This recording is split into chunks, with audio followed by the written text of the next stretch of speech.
Vous écoutez Procrastination, épisode 1, la technique en question. Un podcast sur l'écriture en 15 minutes. Parce que vous avez autre chose à faire.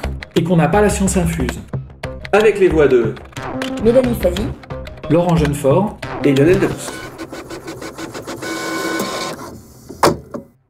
Donc, bienvenue pour ce nouveau podcast que nous appelons Procrastination. Le principe, 15 minutes de discussion rapide, focalisée sur les questions précises d'écriture. On couvrira des thèmes probablement généraux d'abord, mais probablement évidemment des tas de choses plus en détail, et certainement des thèmes au fur et à mesure de développement de ces émissions qui nécessiteront qu'on y revienne, donc on signalera ça en le disant, à revoir ou boîte de Pandore, puisque 15 minutes c'est court et qu'il va falloir qu'on reste concentré sur le sujet.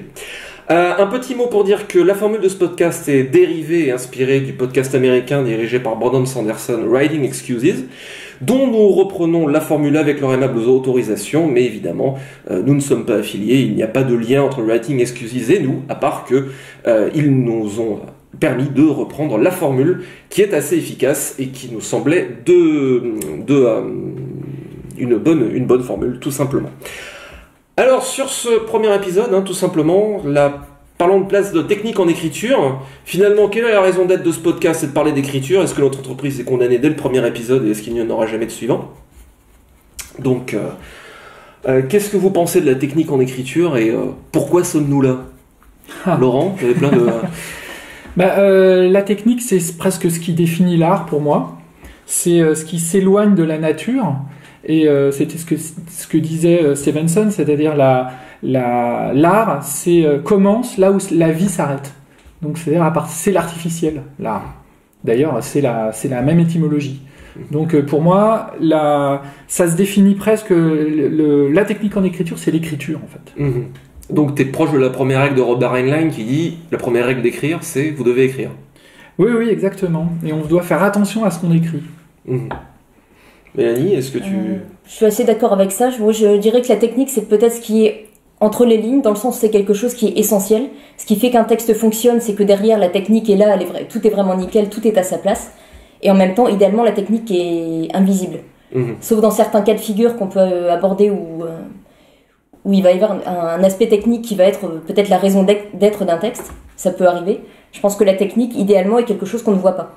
Ça, je suis tout à fait d'accord avec toi. Là, sur le fait que la technique se voit pas, je pense que c'est un exemple qui est plus précis sur ce genre de choses. C'est par exemple en musique, où un très bon virtuose ne fait pas forcément de démonstration technique pour la technique, mais que sa virtuosité lui permet de jouer avec naturel et émotion.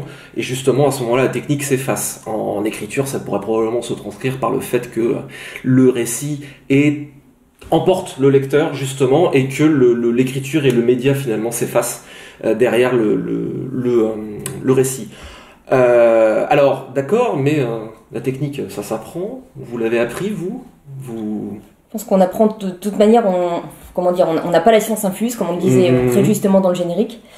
La technique, il faut l'apprendre à un moment donné et je pense qu'il y a une raison si très souvent quand on débute dans l'écriture, on commence par imiter nos lectures. On commence par apprendre en imitant. Et en imitant, on apprend finalement comment quelque chose fonctionne. Et une fois qu'on a suffisamment écrit, je sais pas, un dialogue ou moi, par exemple, dans mes premiers textes qui sont du fantastique, j'ai beaucoup eu à écrire la scène du personnage qui est confronté face à quelque chose d'impossible et qui panique totalement. Et c'est quelque chose... par exemple, on a un cas de figure comme ça, c'est quelque chose qu'on a lu ailleurs, qu'on imite et qu'on va affiner jusqu'à ce qu'on l'ait intégré.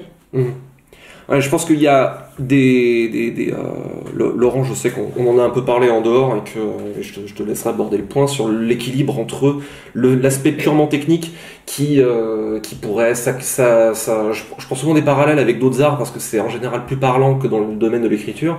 Par exemple, dans les arts graphiques, apprendre les règles de la perspective, de l'anatomie, etc. sont des choses qui sont entre guillemets des compétences de base. Dans l'écriture, ça pourrait se rapprocher de savoir écrire un dialogue efficace, une scène de description, introduire des personnages, etc. qui sont des choses qui, dans une certaine mesure, sont purement techniques et qui peuvent se maîtriser et s'apprendre.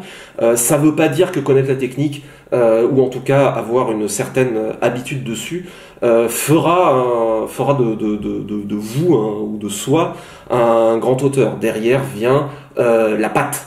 Et ça, c'est quelque chose de finalement beaucoup plus évanescent, et heureusement, puisqu'on est dans le domaine, malgré tout, de la création et de l'art, et que c'est quelque chose d'assez évanescent. Donc l'écriture, c'est cet équilibre entre l'envie, l'inspiration, faute de meilleurs termes, quelque chose d'assez viscéral, et la façon dont la technique, la pratique va lui donner une forme et permettre de canaliser cet élan et lui donner une forme qui sera efficace pour le lecteur et la personne à qui ça s'adresse. On dit le lecteur de façon souvent assez théorique, comme s'il existait un lecteur idéal. Évidemment, ça n'existe pas, hein. Il y a une myriade de lecteurs possibles. J'ai envie de dire, tu parlais d'élan à canaliser, c'est ce qui empêche que cet élan déborde dans tous les sens. J'ai presque l'image d'une digue en fait qui va canaliser un cours d'eau qui pour éviter une inondation ou autre et qui va vraiment empêcher qu'on dévie finalement de la ligne directrice du texte. Mais la place de la technique, elle est, j'allais dire qu'elle est presque instinctive. Souvent, la plupart des auteurs, quand on commence à écrire, on se réfère souvent à des auteurs en réalité. Moi, mes tout premiers bouquins, ils étaient très influencés par Serge Brussolo, par Stéphane Vull. Il m'a fallu un moment pour trouver mon ton propre. Et c'est pareil pour, d'ailleurs, dans tous les arts. Hein. Moebius, par exemple, il disait que les premières années, quand il était gamin, il dessinait des petits Mickey. Ouais. Parce que on se réfère au modèle qu'on connaît. Et je pense que c'est un métier c'est peut-être le métier qui procède le plus de l'imprégnation. C'est-à-dire la seule vraie formation pour moi, c'est la lecture. Parce que c'est elle qui fait qu'on va intégrer des choses plus qu'on va les apprendre. Tout à fait. Et j'ai l'impression en fait que quand on parle peut-être avec des auteurs plus jeunes qui sont de l'époque après Internet, nous on a eu la chance quelque part, je dis la chance de commencer à écrire avant Internet, et maintenant on a accès à tout un tas de méthodes d'écriture en ligne. J'ai l'impression que beaucoup de jeunes auteurs focalisent énormément sur ça, au détriment justement de cette imprégnation. C'est-à-dire vont se renseigner, regarder comment est-ce qu'on écrit un dialogue, etc. Et aucune méthode n'est absolue déjà. Oui. Et je pense effectivement qu'on apprend beaucoup plus d'expériences personnelles par la lecture, même si je conçois tout à fait que ça puisse être très utile d'avoir toutes ces méthodes sous les yeux. Oui, et puis chacun, en fait, encore une fois, c'est chaque trajectoire est personnelle. Par exemple, moi, je ne connais finalement que mon expérience de façon intime, mais j'ai pu comparer avec d'autres où, par exemple, des auteurs comme Jean-Claude Dunia, comme Ayerdal, ils se passaient leurs textes. Ils fonctionnaient en réseau d'une certaine manière, donc ils avaient un fonctionnement de réseau. Moi, de mon côté, j'ai travaillé et je me suis formé réellement tout seul. C'est-à-dire que j'étais pas en contact avec le milieu de la SF quand j'ai commencé. Et j'ai écrit sans faire relire mes textes, etc. Ce qui m'a fait perdre quelques années selon mon point de vue. Mais donc chacun a sa manière d'avancer, quoi. Et c'est vrai que le but de ce podcast, c'est aussi de défricher, je pense, les possibilités. C'est pas de donner une direction, c'est simplement de défricher les possibilités. En fait. Ça, je suis tout à fait. Ça, je pense, que c'est un message extrêmement important, qui est que la technique n'a de valeur. Ça montre un chemin possible. Mais le truc le plus important, c'est de se l'approprier. Un de mes grands dadas en masterclass ou atelier d'écriture, c'est toujours de dire apprendre à écrire, ça revient avant tout à apprendre à se connaître. La technique permet éventuellement de gagner un peu de temps en montrant un chemin possible et en le mettant à l'épreuve, surtout en le testant et en le faisant avec une forme de pleine conscience, d'audit de cette technique-là, en se disant comment je ressens les choses quand j'essaye cette méthode-là, qu'est-ce qui me va pas. Et ça peut aller de choses extrêmement basiques du genre j'ai besoin d'écrire dans le silence ou j'ai besoin d'écrire dans un café. Je sais que toi, Mélanie, t'as plutôt tendance à aller, je sais pas si tu le fais toujours, mais t'as plutôt tendance à aller travailler dans les bars ou... Moins pour écrire que pour traduire, mais effectivement c'est une expérience que j'ai déjà faite. Oui, ou Harlan Ellison qui écrivait devant un public, lui. Carrément. Ah ouais, alors ça, là, chapeau. Ouais. Bah il y a c'est au Mexique, je crois, je sais pas s'ils le font toujours, mais à une époque pour redonner un peu d'allant et de dynamisme à l'écriture, ils font carrément des matchs d'improvisation d'écriture avec tout l'apparat et le côté théâtral du catch, de la lucha libre en fait, où il y a des types avec des masques qui montent sur un ring et ils écrivent c'est projeté sur des grands écrans et ils se font des matchs d'écriture comme ça. Comme quoi, il y a vraiment pas de règles, quoi. Voilà, je pense que ça c'est le truc le plus important. Il y a pas de règles. Par contre, c'est intéressant surtout, et là on retombe sur l'importance de la lecture, de connaître, ou en tout cas d'être familiarisé avec les codes de l'écriture, de la narration, et aussi, parce que voilà, on est 3 auteurs d'imaginaire, des genres.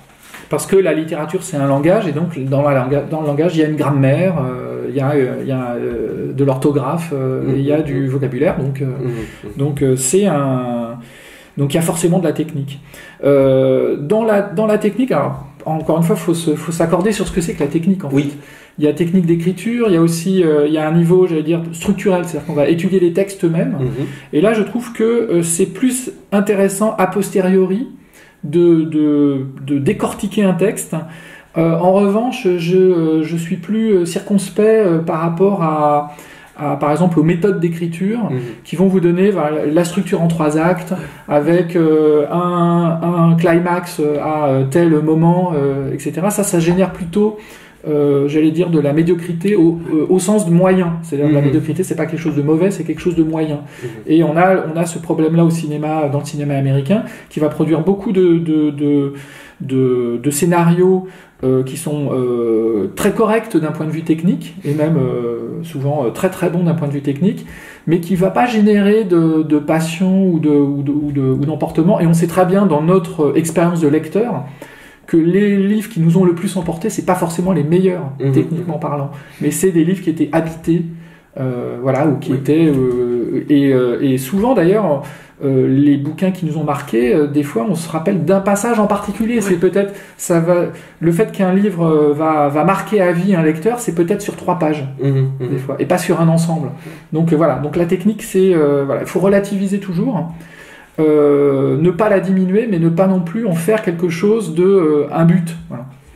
Ouais, il y a un truc que je crois beaucoup, qui est que la créativité, justement, quand tu parles de livres habités, la créativité, la voix véritablement, ce que un auteur a quelque chose, ce qu'un auteur a à dire qui n'appartient qu'à lui, va peut-être se trouver dans justement les aspérités, les dissymétries, les choses qui sortent un peu du moule et du canevas habituel. Si on prend l'exemple justement des scénarios hollywoodiens qui sont extrêmement lisses, c'est parce que à un moment dans les collèges de scénaristes ou même côté producteur, on dit il faut que ce soit comme ça parce que il y a des impératifs, alors que c'est finalement pas du tout vrai. La créativité, elle va justement défricher des choses qui vont se trouver dans les petites imperfections, les scories, les aspérités. C'est ça qui va donner une unicité à la chose. Pour moi, la place de la technique, comme on disait un peu tout à l'heure, va transformer ces aspérités en gemmes, en un sens. C'est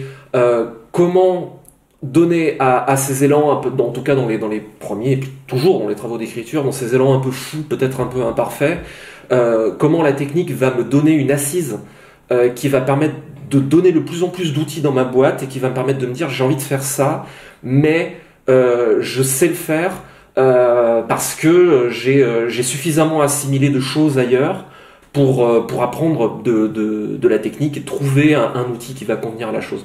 Non, vas-y. Y compris dans la rébellion aussi contre la règle. C'est-à-dire qu'on peut se rebeller contre la règle, mais il faut la connaître. Exactement. Pour ça. Et c'était le cas pour Psychose, par exemple. Quand Hitchcock fait mourir l'héroïne au premier tiers, c'était une rupture radicale avec les règles. C'était une hérésie dans la narration de l'époque.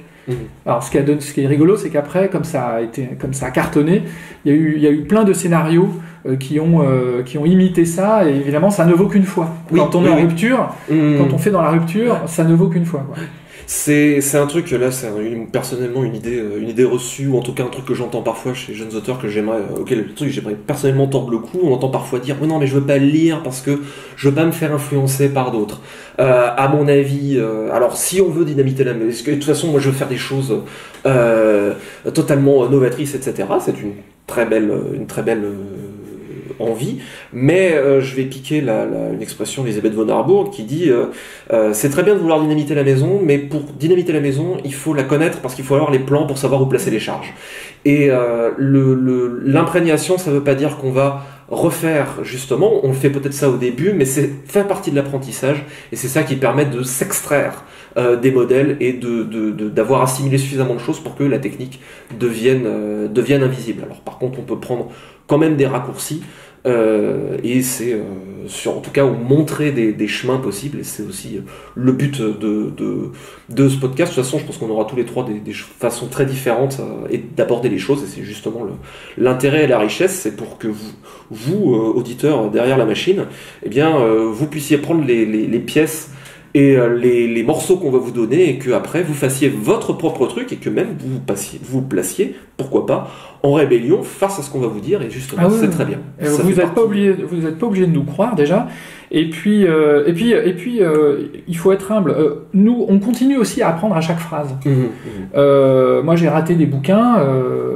Voilà, moi, je suis absolument pas infaillible sur la technique, loin s'en faut, et je continue d'apprendre. Et on apprend de ses erreurs notamment.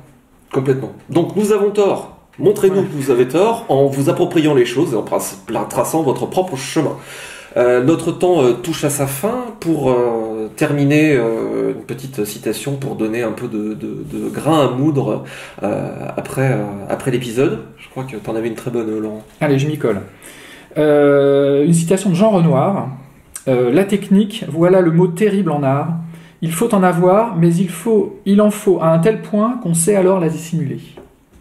C'était Procrastination, merci de nous avoir suivis. Maintenant, assez procrastiné, allez écrire.